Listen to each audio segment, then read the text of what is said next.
Y de pronto me vi como proyectada en ella y dije, esta puedo ser yo también. O sea, yo me puedo meter también en un patín de trabajo, logro, premio, y vas posponiendo hasta que de pronto ya no se dio. A mí lo que más me dio fue una necesidad, este niño tiene que sobrevivir. ¿Sabes? Como, eso no se me puede morir, pues entonces vamos a ver aquí cómo le hacemos. Y en ese momento le abrió los ojos y me quedó viendo. Y fue, aunque suene como bien de película, pero literalmente fue como mis ojos se toparon con los ojos de él y como en ese momento se hizo la conexión y lo tengo súper presente. O sea, fue como todo cambió y mi cara cambió y el cansancio no se me fue, pero entendí que aún con el cansancio yo quería estar ahí, yo quería hacer eso. Recientemente, en los últimos 5 años, se le ha dado el peso y la importancia que tiene. Entonces siento que casi que no está permitido quejarte, no está permitido que te duela, no está permitido no saber qué hacer, porque que vos dale y así te crearon a vos y hacia tu mamá y hacia tu abuela y hacia todo el mundo. Entonces he pasado por momentos difíciles, especialmente después de que nació Lorenzo. Y al comienzo yo me molestaba porque decía como, pero anda a hacer algo, anda un rompecabezas, anda a pintarles algo. Y después entendí que esa era su manera de estar con ellos. Sí. Y de pronto te dice como, pero yo no quiero nada de esas cosas, solamente quiero que estés aquí. Y siento que a veces a los papás se nos olvida eso, o sea, que nos metemos en este tren de producir y darles la mejor vida, quote and quote, ¿verdad? Entre comillas, sí. Lo que significa la mejor vida para cada quien, que se nos olvida que lo más importante de estar ahí es estar presente. Hola, ¿qué tal amigos? Bienvenidos a un episodio más de Gaby's Live Show. Les saluda Gabriela Benedito. Este es un espacio creado para compartir experiencias, motivación, testimonios, fe, entrevistas, recomendaciones y mucho más. Hola, ¿qué tal amigos? Bienvenidos a un episodio más. Gracias por estarme acompañando. El día de hoy quiero contarles que estamos inaugurando oficialmente este nuevo set con nueva invitada. Recuerden que todos nuestros episodios los pueden ver completos en nuestro canal de YouTube, de Spotify y también nos pueden seguir en TikTok, Instagram y Facebook.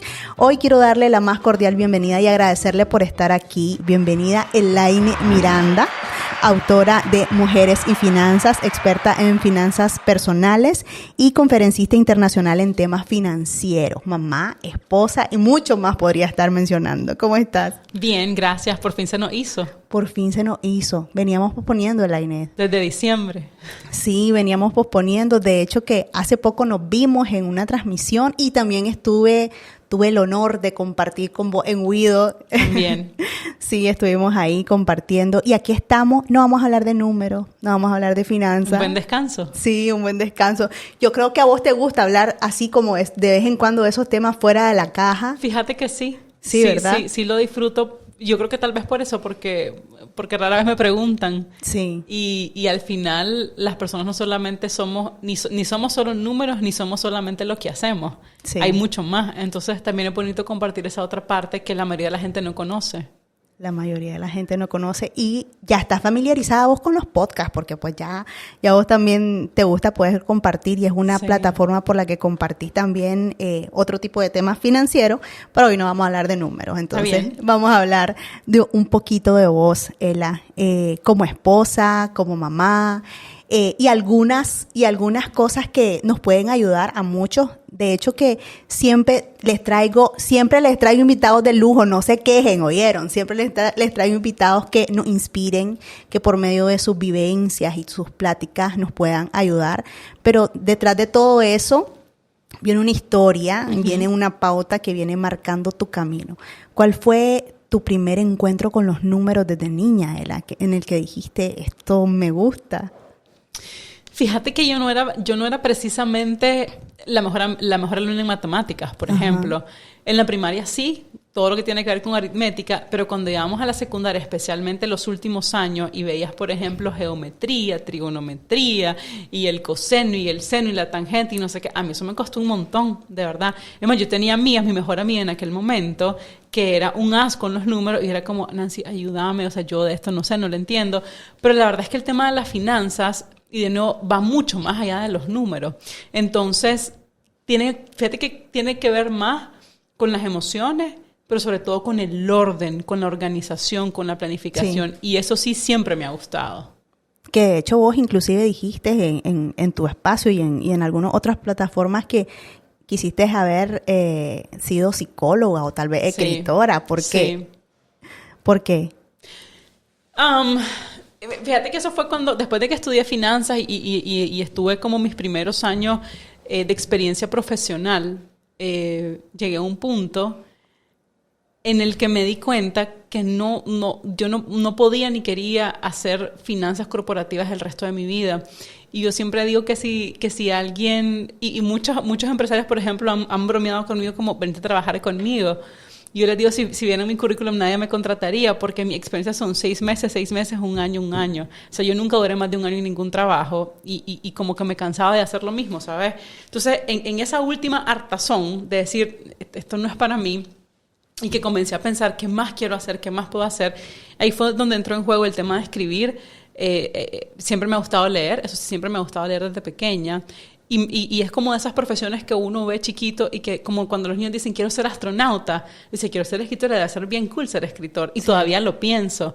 Y el tema de la psicología es porque me gusta entender a la gente, o sea, me gusta entender a la gente más allá. Entonces creo que al final el tema de las finanzas personales, de dedicarme a la educación financiera, es como la conjunción perfecta de esos 3 ámbitos.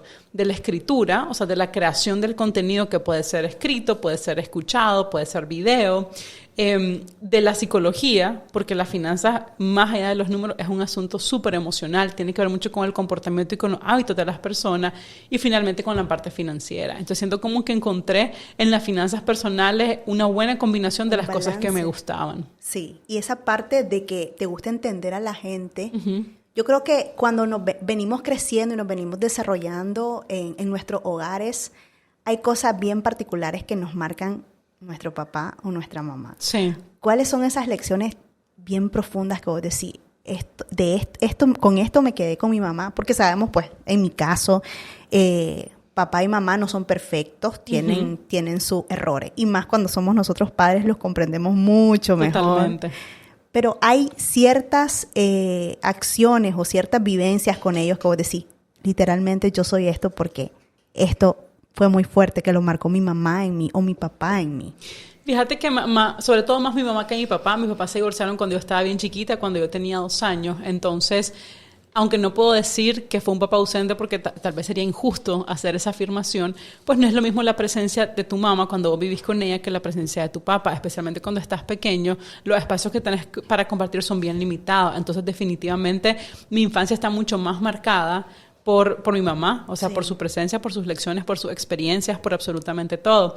Y fíjate que tengo algunos recuerdos así bien marcados, que, por ejemplo, con lo que tiene que ver con escribir, siempre tuve ortografía porque tenía una profesora de literatura en la secundaria que decía que la ortografía es el arte de escribir bien. Entonces la gente dice, tengo buena ortografía, y en realidad o tenés ortografía o no tenés, pero no tenés buena ortografía. Entonces yo tengo ortografía porque cuando yo estaba en 2º grado, me acuerdo que mi mamá me compró un cuaderno de La Sirenita, que a mí me encantaba La Sirenita, y todos los sábados se ponía, no me acuerdo ni cuánto, como 1 hora, para mí era un tiempo eterno, tal vez no era ni tanto, pero en aquel entonces me pareció un tiempo eterno, y se ponía a dictarme palabras. Ya sabes, por ejemplo, la mezcla de la S con la C, o sea, con cuál se escribe, la M y la B, la N y la V, etcétera, y creo que eso me ayudó a escribir bien siempre.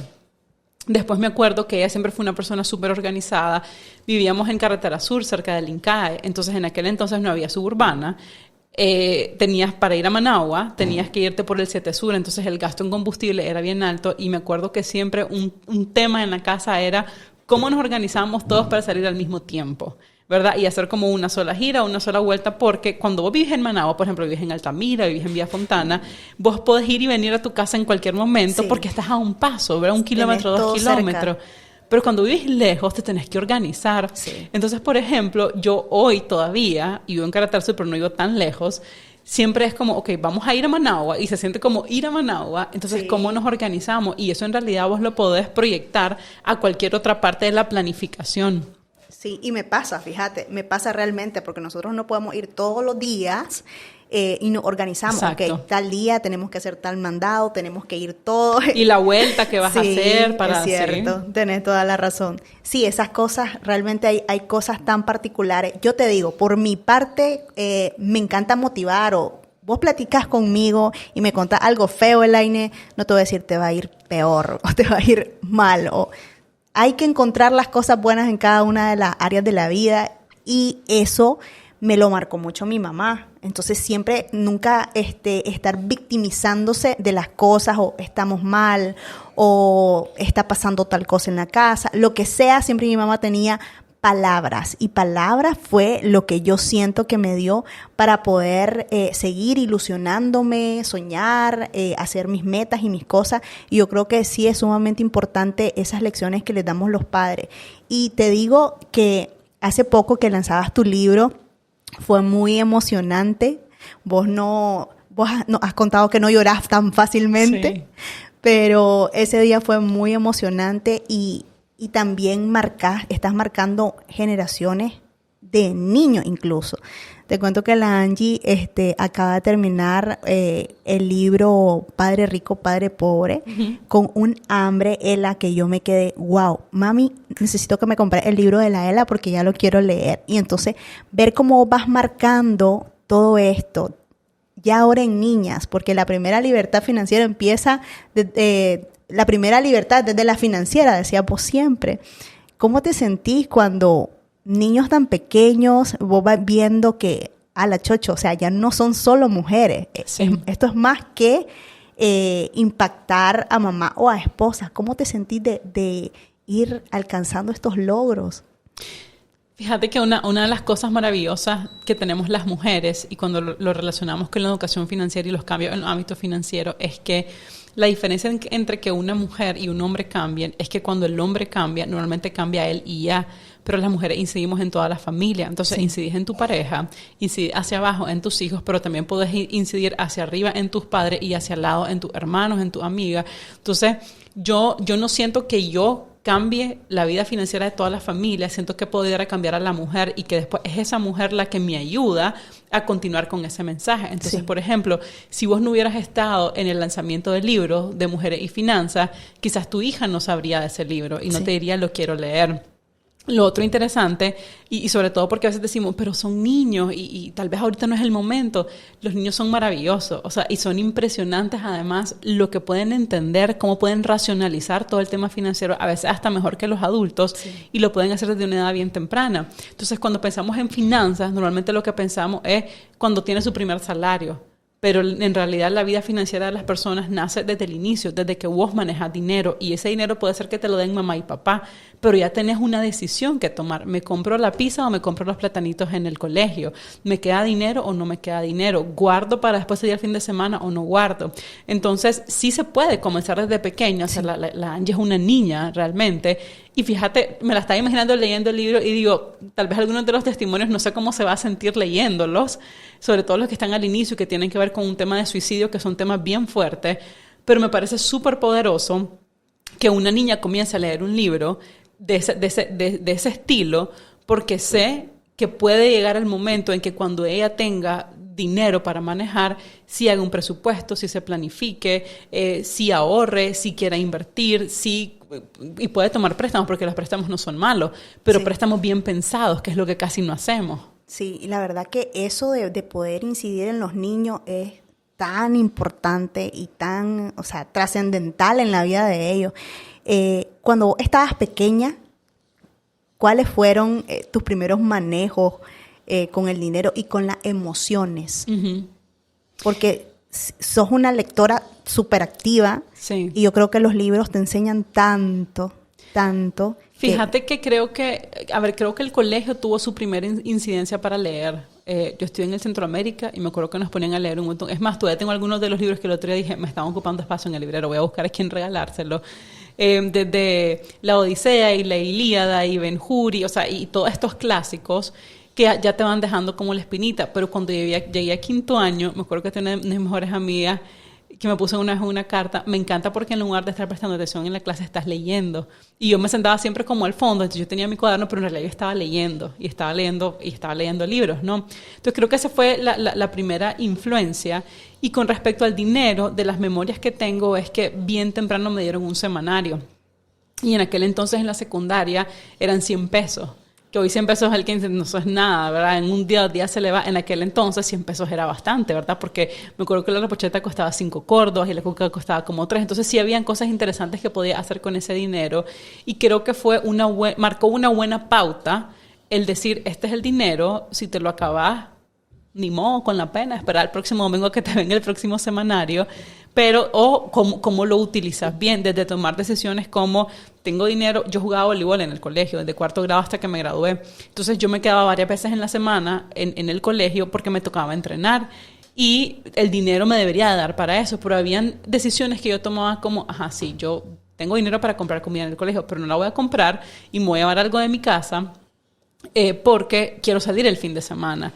Y ese tipo de acciones que pueden parecer bien pequeñas, en realidad las podemos de nuevo, las puedes proyectar en la vida adulta, y al final lo que estás diciendo es, quiero gastar, pero elijo no gastar hoy porque quiero gastar mañana. Y eso en realidad es el ahorro. Sí, definitivamente. ¿En qué momento vos te comenzás a sentir adulta? Cuando ya venís de tu primaria, secundaria, ¿en qué momento vos sentiste, ya voy a tomar un camino más serio en mi vida? Qué buena pregunta. Fíjate que yo tengo la teoría de que a nuestra generación la adultez le llegó tarde.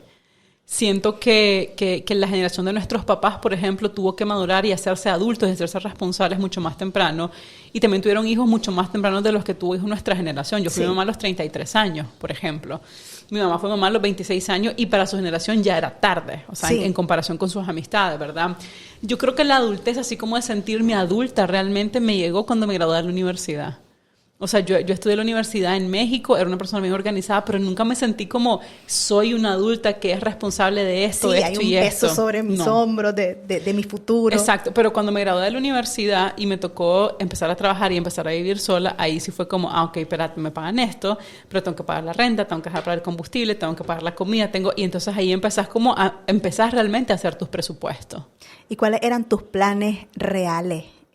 Sabemos que nadie planea estar donde está. Bueno, siempre, ¿verdad? Vas haciendo una proyección, pero la vida te va llevando por algunos desvíos y hasta que llegas a donde querés y decís, y como vos dijiste en algún momento en un live, en la vida vas armando los rompecabezas y al final te viste que ya estás donde estás por muchas acciones y la suma de ellas.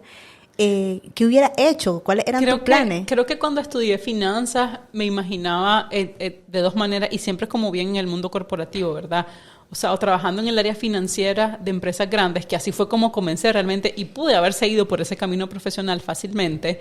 Tal vez hoy ganaría más dinero del que gano hoy si me hubiera dedicado a eso. Y la otra cosa que me gustaba un montón la superintendencia de bancos. Siempre me pareció interesante. Entonces es como que trabajar hoy, por ejemplo, en la Ciboif, como dirigiendo la Ciboif, todavía me parece interesante. No es algo que descarto completamente. Me veía así, fíjate. Y cuando empecé a trabajar, ya como en áreas financieras y todo eso, lo que me pasaba es que comenzaba alegre, contenta, emocionada, aprendiendo, pero después de 3-4 meses, cuando ya lo sabía, era como, ¿y ahora qué? Entonces, empezaba a aturdirme, fíjate, realmente el trabajo, y era como una sensación de asfixia, de no quiero estar aquí, no necesito hacer otra cosa, necesito cambiar eso, el cambio constante, y eso es algo que no me ha pasado en Plata con Plática. ¿Y no sentís vos que realmente el hecho de emprender no es para cualquiera? Definitivamente. Porque realmente hay gente que toda su vida ha emprendido y más bien... Te voy a contar algo que le pasó a Oliver en el 2019.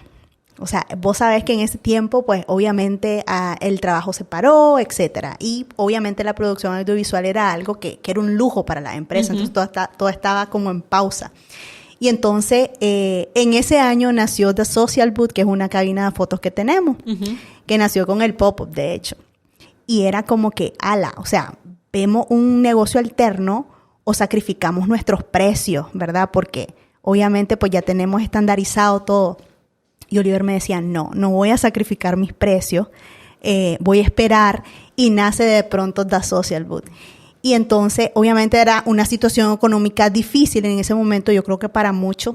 Y fíjate la que de repente llega una oportunidad laboral ya, o sea, estable, con tu salario y todo. Y ese hombre, en lugar de estar feliz, era como que se le había muerto alguien, literal. Estaba como que llorando. ¿Pero tomó el trabajo? No.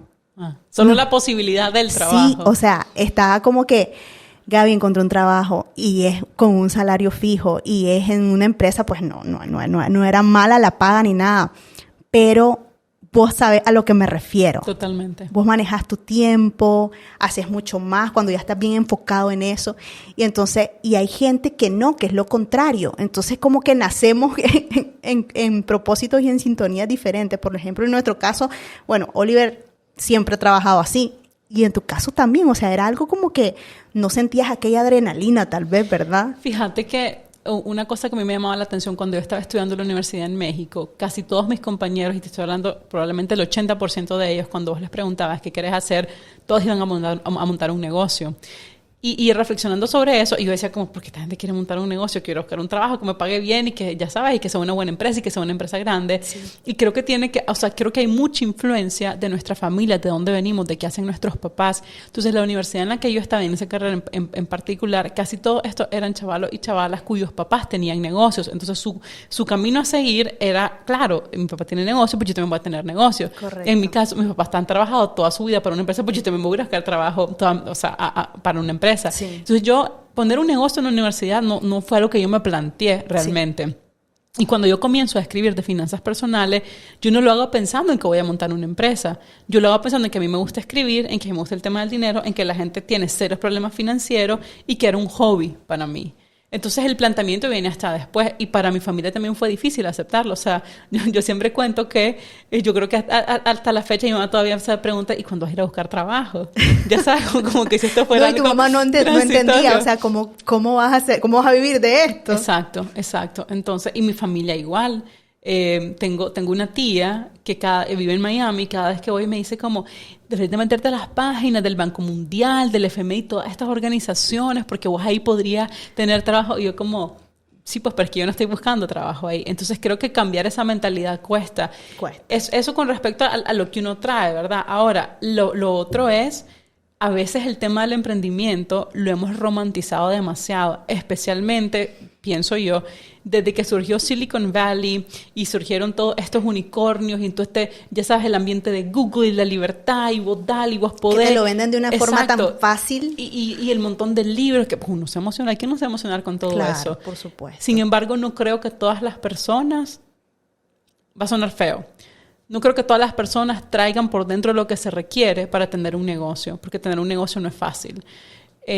Creo que el tema del romantizar el emprendimiento es por lo que vos decís, la libertad de tiempo, la libertad de vestirme como yo quiera, pero va mucho más allá de eso. El riesgo, la única persona que lo lleva es quien monta el negocio. Los colaboradores siempre reciben su salario, aunque vos no hayas vendido nada. Sí. Tenés que liderar un equipo y nadie nace siendo líder y tenés que aprender un montón. Entonces ya no es nada más, tengo que saber cómo poner el micrófono. Es que si voy a tener gente que trabaja conmigo, tengo que también tener tiempo para ello y tengo que saber liderarlo y tengo que tener conversaciones difíciles. Y tenés que saber de todo. Cuando vos tenés un trabajo, vos te dedicas a tu única área y tal vez puedas aprender algunas que otras cosas y mejorar, pero eso es lo tuyo. Pero cuando vos tenés un negocio, vos tenés que saber de todas las áreas porque estás manejando una empresa, no solamente el modelo de negocio al que se dedica la empresa. Sí, definitivamente. Y ahí hay mucho en esa curva del aprendizaje, del fracaso, de que, o sea, tenemos que como decías vos, estuviste hace poco en una conferencia en el CCNN, uh-huh. Y hablaste de tu emprendimiento, cómo empezó, o sea, de tu empresa, cómo dio sus primeros pasos y tenías un lapso ya establecido para decir, si esto no me funciona en tanto tiempo, pues voy con el plan B. Pero a veces no nos ponemos plazos ni nos hacemos preguntas claves como para decir, esto es para mí realmente. Sí. Y nos respondemos supuestamente que sí es para uno cuando no es para uno. Tengo una prima lejana que también estaba como que intentando emprender, pero realmente, como decís vos, sus padres toda la vida trabajaron para empresas. Entonces eso como que no está dentro de tu radar poderlo hacer. Sí. Realmente es difícil. Y bueno, y hablando un poco de la parte de la familia, hablando un poco de tus hijos y de lo que hoy tenés, o sea, tu familia en sí. ¿Pensaste en algún momento de tu vida hacer una familia, tener hijos, o eso se vino añadiendo a tu vida? ¿Cómo era tu proyección? ¿Cómo eran tus planes?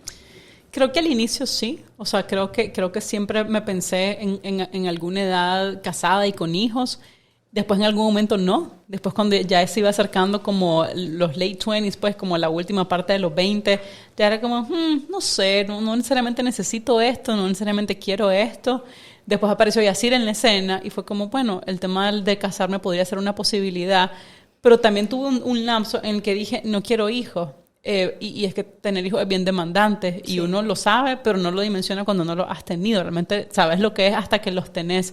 Entonces, durante un tiempo, incluso cuando estuvimos comprometidos y todo, yo dije, no sé si quiero tener hijos. Y yo siempre digo que para decir tal vez fue un poquito jodido, porque mi postura era, nos vamos a casar, pero yo necesito saber antes de casarme que vos vas a estar bien con la decisión de tener o no tener. Y es difícil porque vos podés decir como si quiero tener o no quiero tener, pero que me pidas que esté abierto a la posibilidad de ambas cosas, es como, y entonces ¿en qué estamos, verdad? Sí. Entonces, él tenía un hijo, él tenía un hijo, ¿verdad? De un matrimonio previo, entonces no necesitaba tener más hijos. Pero decía, pues, pero si vienen más hijos tampoco pasa nada. Entonces, así fue. Y realmente lo que me llevó a mí a decir como, no, sí voy a tener hijos, sí voy a tener, no es que sí quiero tener, porque son dos cosas diferentes. Yo soy súper amiga, y en ese momento era todavía tal vez más amiga, de la cristiana, Somos Arriba de Bajo Urbanas, porque hacíamos el programa juntos y todo. Y entonces una vez hablando con ella me decía que de los grandes arrepentimientos que ella tenía en su vida era no haber sido mamá. Y, a ver, la Cris me lleva 10 años. Entonces, en aquel entonces, ella andaba rondando los 40 y piquitos. O sea, ya el tren se le había ido para tener hijos. Y de pronto me vi como proyectada en ella y dije, esta puedo ser yo también. O sea, yo me puedo meter también en un patín de trabajo, logro, premio. Y vas posponiendo hasta que de pronto ya no se dio.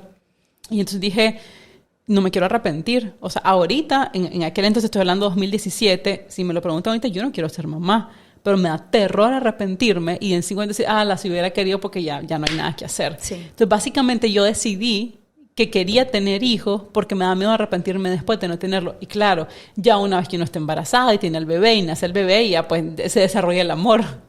Pero hay un pensamiento o una creencia o lo que estás viviendo antes y después. ¿Qué sentiste cuando viste a Luca por primera vez? Fíjate que, mira, fue una cesárea de emergencia en el que, en mi percepción, me metieron más anestesia de la que era debida y siento que pasé drogada un montón de tiempo. Entonces tengo estos recuerdos de estar después de la sala de operación, como en una sala de recuperación, que yo sentía que estaba como en el sótano, tal vez y no, pero en mi droga yo sentía eso. Y me acuerdo que no había nadie, más que como una enfermera que estaba allá, era oscura porque además nació casi a las 12 de la noche, entonces ya en ese momento era de madrugada. Y recuerdo tener como un reloj en la pared, tirando así en verde. Y me acuerdo que abría los ojos y era como habían pasado ciertos minutos y me quedaba dormida de nuevo y estaba con esta angustia de que no había sostenido al bebé, no lo había visto, no nada. Y pasé ahí como 2-3 horas. Entonces, claro, al inicio, cuando lo agarras, es como y yo sé que, de nuevo, yo sé que también mucho se romantiza el tema de la maternidad. Sí. Y he escuchado mucho y entonces lo agarré y fue una primera vista. No sé, a mí lo que más me dio fue una necesidad, este niño tiene que sobrevivir. ¿Sabes? Como, eso no se me puede morir, pues entonces vamos a ver aquí cómo le hacemos. Pero sí tengo el recuerdo exacto cuando tuve una conexión con él. Y tenía como una semana de nacido y era de madrugada. Y entonces se puso a llorar y claro, quería leche, ¿verdad? Quería pecho. Y entonces yo me levanto una vez más con todo el cansancio del mundo y estoy como molesta, estoy como fastidiada porque estoy cansada. Y entonces yo lo voy a recoger, tenía una cuna al lado de la cama. Yo me levanto, yo lo voy a agarrar y en ese momento le abrió los ojos y me quedó viendo. Y fue, aunque suene como bien de película, pero literalmente fue como mis ojos se toparon con los ojos de él y como en ese momento se hizo la conexión y lo tengo súper presente. O sea, fue como todo cambió y mi cara cambió y el cansancio no se me fue, pero entendí que aún con el cansancio yo quería estar ahí, yo quería hacer eso. Y la conexión que tengo con Luca a la fecha es impresionante. Sí, pues tu primer hijo y yo creo que eso, la experiencia del primer hijo, a veces uno dice, a la puchica, o sea, nadie me enseñó a hacer esto. Y es duro. Sí, como te digo, yo cuando tuve a la Angie, o sea, yo no sabía ni qué le canto, qué le digo, cómo le hablo, porque vos sabes que hay gente que habla todo como niño y te lo agarra y le canta y yo como que sea, ¿cómo la agarro? ¿Cómo le digo? Pero realmente sí, obviamente duro, la maternidad es súper difícil, pero yo creo que consigo trae grandes lecciones. Sí. Y ayer exactamente vos mencionabas algo que te había preguntado Lucas de los superhéroes. Sí. Y yo te respondí, no sé si lo viste, y decía que por qué Dios no había creado los superhéroes, porque vos le explicabas que no estaban, que no existían, que no tenían capa, y preguntaste qué le hubieran respondido ustedes. Sí. Y que quién más te un montón recibí ¿qué te dijeron? De respuestas, la verdad. Habían como 2 o 3 tipos de respuestas que se repetían. Una era la respuesta de Dios no creó superhéroes porque Él es el superhéroe. La otra respuesta que se repetía mucho es Dios no creó superhéroes porque todos los seres humanos tenemos que ser iguales, que es parecida a la otra, ¿verdad? Entonces es como la idea del único que puede ser superhéroe es Dios. Y después estaba la más repetida, que era explicarle que los superhéroes sí existen, pero no como se lo imagina, ¿verdad? Sí. No con la capa y sin poder volar, sino es la gente que te ayuda, la gente que te abre el paso, los doctores, los bomberos, etcétera. Que es una respuesta que Yacir, mi esposo, le había dado en su momento a Luca cuando él preguntó eso. Estábamos desayunando todos realmente cuando él hizo esa pregunta. Yo estaba hablando con él y cuando me preguntó, ¿y por qué Dios no quiere que hayan superhéroes? Yo me quedé como, no sé. Y entonces ya se entró, no, es que si hay superhéroes es lo que pasa. Y claro, yo tomo la respuesta y la pregunta del bien literal porque yo sé a lo que se refiere. Él es súper fan de Spider-Man. Sí. Entonces, él se está imaginando un superhéroe con eso, con superpoderes. Entonces, mi respuesta por eso es, así como vos lo estás viendo, eso no existe. Sí. O sea, lo que hay es gente buena, ¿verdad? Y todo. Pero me pareció bien interesante ver las respuestas de las personas porque seguramente que también hay muchos niños que se cuestionan eso. Es que realmente los niños te dan unas lecciones que a veces vos andas en tu día a día, en tu corre, y de repente te dijeron algo y te volviste niña y dijiste, a la chocho, o sea, qué bonito ver la vida desde ese punto de vista porque fuera todo como que más fácil, más diferente y como que ellos son felices por eso. Totalmente. ¿Cuál ha sido la pregunta o la reflexión que Lucas, porque Lorenzo está más pequeñito, que Lucas te ha dado, que te ha ayudado como a hacer alguna reflexión de tu vida y agradecer por lo que estás viviendo con él?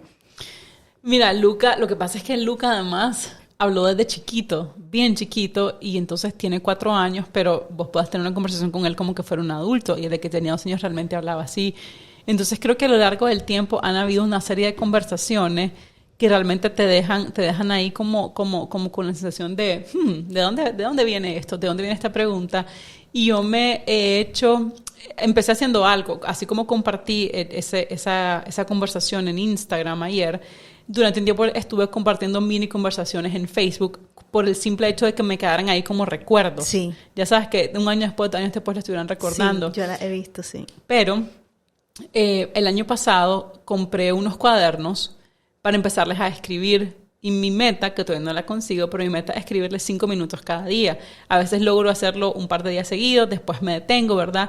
Y lo que quiero es como irles compartiendo cosas de su día a día, porque es que uno no se acuerda cuando está chiquito. Es más, tus papás tampoco se acuerdan de lo que vos hacías, pero si vos lo vas haciendo en el momento, va a ser mucho más fácil. Entonces, en ese cuaderno, a Luca le escribo muchas como de las reflexiones y de las preguntas que hace y de lo que me hace sentir. Y la idea es que cuando estén más grandes, no sé, adolescentes o algo, entregárselos de regalos llenos de historia. O sea, de pequeños pedazos, de frases divertidas, de reflexiones, de preguntas y demás. Pero volviendo a tu pregunta, lo que Luca me haya dicho, el otro día me está cuestionando mucho por qué trabajamos tanto. Entonces, él no quiere que trabajemos. Ahora, claro, como yo me dedico a las finanzas y yo le he enseñado un montón, él a estas alturas está claro qué es lo que hacemos para vivir, que el trabajo sirve para ganar dinero y que el dinero sirve para comprar cosas. Entonces, si no hay una cosa, no hay la otra. Sí. Pero entonces, uno de estos días me dijo como, pero yo no quiero nada de esas cosas. Ya sabes, entonces, sí. Porque vos tratás de decirle, y claro, yo lo llevo a aquellas cosas que sé que son importantes para él. Entonces, por ejemplo, bueno, es que si yo no trabajo, no podemos comprar gomitas y no podemos ir al famoso chochada de trampolín ese a saltar, o no podemos ver Netflix y demás. Y de pronto te dice como, pero yo no quiero nada de esas cosas, solamente quiero que estés aquí. Y siento que a veces a los papás se nos olvida eso, o sea, que nos metemos en este tren de producir y darles la mejor vida, quote and quote, ¿verdad? Entre comillas, Sí. lo que significa la mejor vida para cada quien, Claro. que se nos olvida que lo más importante es estar ahí, es estar presente. Sí, me pasa con... Y eso que nosotros trabajamos igual desde casa, manejamos nuestro tiempo.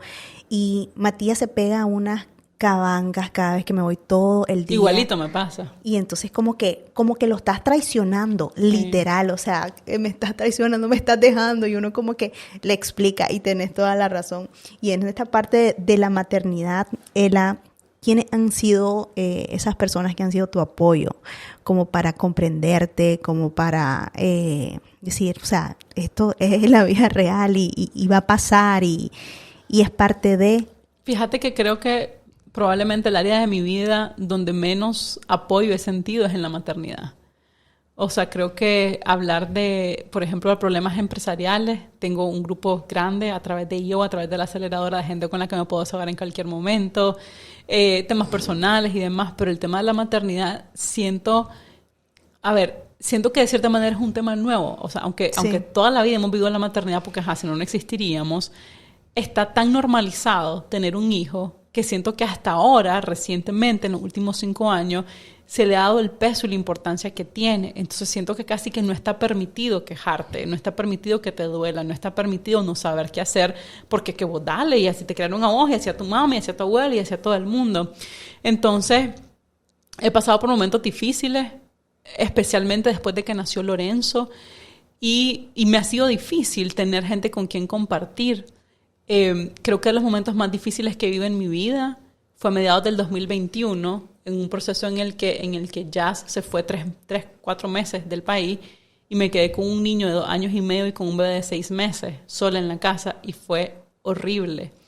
Y creo que incluso en ese momento, aunque estaba cansada y aunque estaba dolida y aunque estaba con un montón de sentimientos, no lograba dimensionar lo difícil que era hasta hoy, que puedo ver en retrospectiva y que yo digo, ¿cómo no pedí ayuda? Sí. O sea, de verdad no le pedí ayuda a nadie. De las personas con las que más hablo de maternidad es con la Gaby Narváez, de Chao Mama, porque es amiga mía, pero además porque ella se dedica a eso. Entonces siento que es una persona que me puede entender. Sí. Y porque además la maternidad es tan individual que si vos le compartís algo por lo que estás pasando a otra mamá y esa mamá tiene una idea bien diferente, una filosofía diferente, un estilo de crianza diferente, no vas a compaginar, entonces tampoco tiene sentido, ¿sabes? Te vas a sentir como juzgada, como que te pueden decir... Así, o como que no te va a entender, o te va a dar una solución que vos decís, no es eso lo que quiero, no es eso lo que busco. Sí, realmente sí, es difícil. Y a mí me pasó... que igual, o sea, yo soy de Chinandega y me vine acá, y cuando tuve a la Angie, y mi mamá no estaba conmigo. O sea, la Angie creció a la par de mi suegra, pero la ventaja que yo tuve fue que mi suegra estaba ahí y ha sido como una mamá para mí. O sea, ha sido un apoyo incondicional, y realmente sí, la maternidad es súper difícil. Y lo que a mí me encanta de hoy es que estamos tratando de apoyarnos en temas como la lactancia materna, que es un periodo súper duro, súper difícil. No sé cómo te fue ahí a vos. Difícil con Luca. Yo me acuerdo que yo me preparé súper bien, me preparé entre comillas en mi cabeza para la lactancia. Leí 3 libros antes de que naciera Luca, y yo 3 libros de los más expertos, estoy más que lista para esto. Tomé una asesoría con la Gaby, ¿verdad? Y así fue que nos empezamos a hacer amigas realmente. Entonces Luca nace y yo estoy súper empoderada con mi lactancia materna, y voy a la revisión de primer mes de Luca y me dicen que bajó de peso y casi me da un infarto, ¿verdad? Y además la pediatra me dice como, bueno, si no sube de peso en una semana, le vamos a dar fórmula. Yo me acuerdo que me fui todo el camino desde el Vivian, que fue la cita, hasta mi casa en Carretera Sur, llorando. Y así me veía así como, ¿por qué estás llorando? Y para mí era como que me estaban diciendo que lo iba a matar, pues, ya sabes, tener que suplementar con fórmula. Hoy veo hacia atrás y digo, ni hubiera sido la muerte, y probablemente yo estaba súper hormonal y por eso me lo estaba tomando como tan a pecho, ¿sabes? Y entonces yo me acuerdo que yo iba llorando y hablando con la Gaby, y yo, Gaby, es que esto no ha funcionado y no sé qué. Y la Gaby estaba fuera del país, llegaba el día siguiente, fui en la noche a su casa, ella recién llegada del aeropuerto, me dio una asesoría de lactancia así, pues ya presencial en físico, y hizo toda la diferencia del mundo. Sí. Entonces, después de eso, le agarré súper bien a todo, y cuando nació Lorenzo, Lo que pasa es que también estaba bien reciente porque mis hijos solo se llevan 2 años. Sí. O sea, yo de hecho desteté a Luca porque estaba embarazada de Lorenzo. O sea, que solo pasé como 3, 4 meses sin haber dado pecho a uno para pasar al otro. Sí. Entonces estás como bien reciente como para no acordarte de la lactancia. Y a la fecha Lorenzo tiene 2 años y 2 meses y sigue tomando pecho. Y lo que yo quiero ya es destetarlo y el maje no quiere. Y ahora ese es mi pleito. Estoy como, ya di lo que tenía que dar, ya fue suficiente. Pero el maje todavía quiere tomar pecho. Todavía está en esa conexión y hablaba, Sí. hace unos meses compartí con Tamara Rodríguez, que es asesora de lactancia también del equipo también de Gabriela, de Sí. Chau Mama. Y sí, pues también le fue así, o sea, como que no podía destetarlo y hasta que fue algo mutuo que fue y que se dio, pero bueno, vos sabés que cada niño tiene su proceso. Totalmente. Cada mamá tiene su proceso y la verdad que cada una de las áreas de la vida son tantas cosas que uno pasa que cualquiera diría, no, es que la Ela, mírala, se sube a la conferencia, toma el micrófono, es una experta y seguro así de controlado de tener todo en su vida, ¿verdad? Y realmente, o sea, somos humanos, ¿verdad? Somos Exacto. humanos pero cómo ha sido, pero sí algo que yo te admiro y admiro también de el equipo como familia es que veo a Jazz bien involucrado. Y te digo una cosa, no ve a otros papás tan involucrados así. Entonces, eso realmente es bonito y que te apoye, porque es parte de su trabajo también, pero hacen un excelente equipo. ¿Cómo te sentí al verlo tratando de ser un excelente papá cuando salís fuera de ese sentir de que, fuera de que es tu amor, de que es tu esposo, de que es la persona que has elegido, pero verlo como papá, ¿cómo te sentís? Me encanta verlo presente y siento que yo tengo esto que cuando algo me está pasando en la vida que me gusta y es un momento que estoy como disfrutando, trato de hacer una pausa y como hacer una fotografía mental de decir esto en este momento, a esta hora, a este día, en este espacio, es un recuerdo que quiero guardar para toda la vida. Y entonces con él me pasa así a veces, cuando lo veo que está con Lorenzo y le está tocando la guitarra y le está cantando, tengo varios recuerdos así guardados, o cuando está jugando con Luca. Pero al final siento que hace falta también. O sea, y eso que me acabas de decir, ¿verdad? Que es un papá súper presente. Sí, es un papá presente, probablemente comparado con la media, ¿verdad? Con el otro 80%. Pero también siento que hace falta. Y eso es algo que con los años, y no porque sea una mala persona, ¿verdad? Sino porque tradicionalmente todo este tema de la crianza nos ha tocado a las mujeres. Entonces, cuando el hombre hace algo, es como, mira qué bien que hizo algo.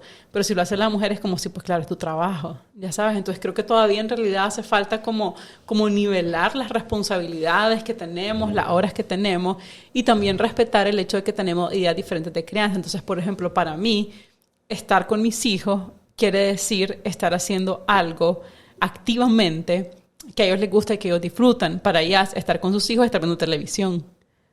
Y al comienzo yo me molestaba porque decía como, pero anda a hacer algo, anda a un rompecabezas, anda a pintarles algo. Y después entendí que esa era su manera de estar con ellos. Sí. Y que no tiene por qué ser la mía. O sea, a mí no me parece, es muy cosa mía, sí. Pero es al final. Y al final yo los veía y decía, pues si los tres están disfrutando. Ya sabes, entonces también lo que pasa es que creo que nos hemos impuesto estándares súper altos de lo que es la maternidad y la paternidad correcta, de lo que es estar presente con los niños. A ver, yo creo que las redes sociales nos ayudan un montón con muchísima información que antes no teníamos tan a la mano, pero también creo que nos ponen una presión de llegar a un estándar aquí arriba que es súper alta y que no solamente te la ponen para ser mamá o ser papá, te la ponen en todas las áreas de tu vida. Entonces, cuando vos te ves, tenés que hacer un performance top en todas las áreas y siento que eso es imposible. Sí, la verdad que yo, en mi caso, Ela, yo me dejo ver de ese lado humano y le digo a la Angie, los papás también fallamos. Sí. Los papás cometemos errores, pues porque nosotros ya tenemos otra edad con nuestros hijos. Claro, tus niños están súper chiquitos, pero es como una constante construcción esta vida y el hecho de ser papás y estar en esto de la maternidad y de la vida familiar no es nada perfecto, no es nada que va a salir todo perfectamente bien realmente, pero día a día vas tratando de hacer un mejor trabajo. Aunque sí, supuestamente en la sociedad hay un estándar y esto, cada familia es diferente y trata de, por lo menos nosotros tratamos de cada día ser mejor. que el día que pasó. Entonces, pero... Y hablando un poquito de esta parte familiar, Ela, específicamente pues de Jazz y de todos ustedes como familia, ¿cómo han venido ustedes siguiendo esta parte de poder compartir y tener algo nivelado versus el trabajo? ¿Por qué? Porque, bueno, vos has seguido tu carrera, has decidido ser una empresaria, has tenido un equipo a cargo, estás trabajando con él. ¿Cómo has tratado en medio de lo posible ser una mujer que se dedique a algo en el mundo laboral, pero también disfrute sin culpa a su familia? Me cuesta. O sea, la respuesta sencilla es que no lo he logrado. Y yo creo que si una persona ve mi horario y ve mis 24 horas, el 80% va a ser algo dedicado a la empresa y el otro 20% está dividido entre mis hijos, mi esposo, y si me queda un 1% tal vez me lo dedico yo, que está mal. Y racionalmente y objetivamente yo sé que está mal, pero si yo tengo un desafío, y lo he tenido los últimos 2 años, es precisamente equilibrar mejor eso. Entonces, si en un lugar me van a ponchar, es ahí. Pero está en el proceso. Yo creo que también tiene que ver mucho la edad de ellos. Sí, que están chiquitos, pero creo que también precisamente porque están chiquitos yo debería trabajar menos y dedicarme más a ellos. Sí. Pero la verdad que, bueno, esta vida trae todo y hay que tratar cada día de hacerlo un poco mejor. Hoy que te ves hasta dónde has llegado y has sido una de las mujeres más influyentes, Ela, ¿cómo te sentí? ¿Cómo te sentís de vivir lo que estás viviendo hoy y recordar a aquella Ela que apenas iniciaba sus primeros pasos? Veo un largo camino, veo un camino andado bien largo. Creo que a veces los premios y los reconocimientos no reconocen ese camino andado, sobre todo para quienes lo ven de afuera. Entonces, cuando salió, por ejemplo, la portada de Forbes el año pasado, también recibí muchas críticas. O sea, probablemente el 80% fue como que, bueno, felicidades, tus logros y esto. Pero también hubo un 20% que era como, ¿pero y por qué vos? ¿Verdad? Y el cuestionamiento de, ¿y qué es lo que hace? ¿Y cuánto vende? ¿Y cuánta plata ha hecho? ¿Y cuánto? Entonces, veo eso como algo positivo y lo agradezco. Pero también al mismo tiempo, sé que eso no lo es todo. Y que hay mucho más que hacer. Y que hay mucho... Entonces... Y tal vez hago mal, pero no soy como de quedarme pegada, de quedarme clavada en un momento de, este reconocimiento, ya está, ya la hice, ya la logré. Siento que solamente es como un punto y coma para continuar. Sí, tienes toda la razón. Tienes toda la razón. Y hablando un poco, Ela, de la relación con Jazz y el trabajo, a mí me cuesta, te lo digo con Oliver. A veces pues estamos tratando de hacer equipo y siempre viene un momento en que se forman y ya ponen, ya siguen ese punto de equilibrio. Pero no todos los esposos pueden lograr tener eso. ¿Cómo has tratado de hacer equipo con Jazz? Yo sé que vos tenés tu fuerte, tus talentos y él también. Uh-huh. Y me causaba tanta risa una anécdota que contabas de él. Llegó Jazz y me salvó porque hay veces personas que se te acercan y te dicen, Ela, y la gente quiere que vos actúes como estás hablando en historia. Y me ha pasado, me ha pasado con otras personas que sigo y uno del otro lado quisiera que las personas te hablen como están hablando en la historia. Entonces, de eso se trata hacer equipo con los esposos, creo, porque hay cosas que ellos no pueden hacer que nosotras sí y viceversa. Sí, es un ir y venir. Creo que hemos tenido momentos en los que hemos estado súper ensimismados en los negocios el uno del otro, momentos en los que hemos estado más apartados. Y ahorita, los últimos meses, hemos trabajado más en un balance, de decir dónde te aporto yo y dónde me aportas vos a mí, pero separemos las cosas. Entonces, él está mucho más enfocado en Sherpas. Yo estoy obviamente 100% enfocado en Plata con Plática. Probablemente le dedico un 10 o 15% de mi tiempo a ver asuntos meramente financieros de esa empresa. Y él me ayuda más tiempo del que yo le ayudo a ellos, la verdad, a ver temas estratégicos que tienen que ver con la comunicación del negocio en Plata con Plática. Pero definitivamente, a nivel personal, hay muchas otras cosas en las que me ayuda y que no se ven. Ese es un ejemplo claro, ¿verdad? Y cuando él no está y me toca, ¿verdad? Que la gente me aborda por fuera, en el súper, en lo que sea, me da un mini pánico de ansiedad en ese momento, un ataque de pánico. Y sé que no reacciono de la mejor manera. Y creo que ese es como, siento como que él es mi brazo para rescatarme en esos momentos. Pero hay otros ejemplos que la gente no sabe. Por ejemplo, yo hablo súper rápido y cuando estoy en conferencias grandes necesito alguien que me controle. Es como cuando la gente corre, siempre lleva un pacer, que es una persona que te va midiendo el ritmo. Porque si no, no sabes si vas lento o si vas rápido. Entonces, a mí me pasa eso cuando estoy dando conferencias. Y cuando tengo eventos grandes, siempre le pido que vaya. Y entonces ya se hace hasta el fondo, en la última fila, donde nadie lo ve. Y tenemos como ciertas señas. Por ejemplo, bájale la velocidad, estás yendo demasiado rápido. O los tiempos, cuando llevo 25%, 50%, X cantidad como para poder estar exactamente en el tiempo que teníamos marcado. Sí. Definitivamente que ellos son parte de nuestro equipo y es un complemento siempre. Y hablando de él, hace un tiempo, realmente ahora como mamá, uno de los mayores miedos, obviamente, es faltarle. Sí. Y yo ahora que estoy un poco, estoy involucrada con este tema de los seguros, lo veo desde otro punto de vista. Antes, cuando me decía Oliver, ¿y si me muero, qué pasa? Cuando vos sacaste una carta que le hiciste a Yacir, yo me quedé como que, ¿le va a pasar algo o qué? O sea, me quedé en shock, me quedé asustada y me quedé paniqueada realmente. Pero realmente es algo normal, es algo que en lo que todos pensamos. Yo ahora lo veo con otros ojos, ahora veo a Oliver y hablamos de eso, ¿qué pasa si yo falto? ¿Qué sentiste o cuál fue la iniciativa o que quisiste darle a las instrucciones a Yacir y cómo es de importante poder hablar con tu pareja de esto?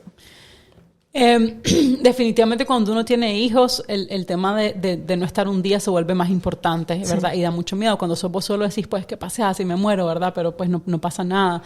En cambio, cuando tenés hijos, te entra una angustia, una genuina angustia de qué va a pasar, sobre todo con mis hijos, más que con mi esposo, pero qué va a pasar con mis hijos. Sí. Y a él no le gusta tocar esos temas. Entonces yo dije, pues, ya que no lo querés tocar, te voy a mandar una carta, entonces.